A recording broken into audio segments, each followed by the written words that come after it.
À l'avenir, tous les élèves utiliseront un appareil personnel pendant l'enseignement. Ce n'est qu'une question de temps. En attendant, les écoles ont plusieurs possibilités pour couvrir leurs besoins en matière d'appareils.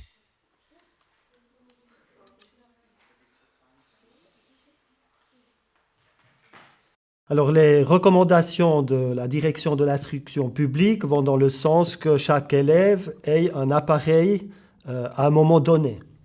On appelle ça une disposition 1 à 1. Une bonne connexion stable et rapide assure la connexion de ces appareils à Internet, car les apprenants doivent pouvoir travailler simultanément sur des contenus en ligne. Et ces contenus, ils sont de plus en plus gourmands au niveau de la transmission, comme des vidéos didactiques par exemple. Les élèves doivent pouvoir enregistrer leurs données et les accéder plus tard.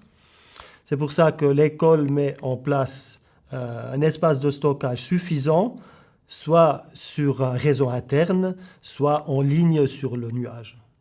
3 modèles sont envisageables aujourd'hui pour tous les types d'appareils utilisés.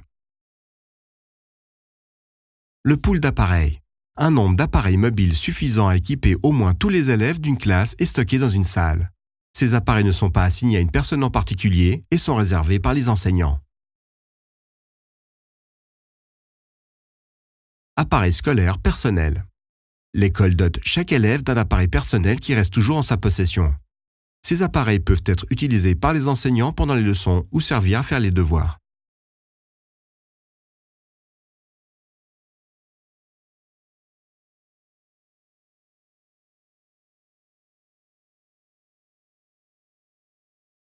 Appareil privé. Les élèves utilisent leur appareil privé. Il s'agit du principe « Bring your own device ». Dans ce cas, l'école définit les exigences techniques minimales posées aux appareils et installe des points d'accès à Internet et au réseau local.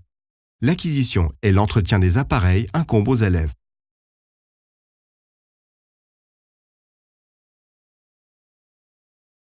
Alors, selon le cycle de l'école, on donnera la priorité à tel ou tel appareil. En règle générale, pour les enfants plus jeunes, on optera plutôt pour des tablettes, car le contenu est ou la manipulation est plus facile avec les écrans tactiles et ils sont plus vite dans les exercices ou dans l'apprentissage. Les tablettes conviennent au premier cycle. Les tablettes et les ordinateurs portables sont utilisés au deuxième cycle. Au troisième cycle, on a recours aux tablettes, aux ordinateurs portables et aux appareils privés des élèves. Au degré secondaire 2, ce sont avant tout les appareils privés des élèves qui sont utilisés.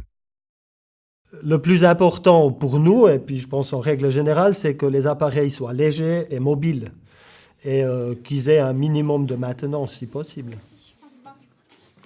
Les Chromebooks sont très avantageux et n'exigent que peu de maintenance. Ils suffisent sans autre pour l'enseignement. Au contraire des ordinateurs normaux, il est impossible d'y installer des programmes. Le système d'exploitation est en fait un navigateur et tous les programmes sont exécutés via celui-ci. Ces appareils peuvent donc effectuer toutes les tâches prises en charge par un navigateur, par exemple avec la série d'applications Google.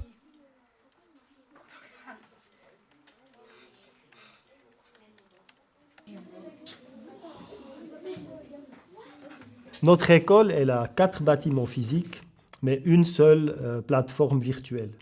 Chez nous, on a choisi une institution Google avec les applications pour l'enseignement.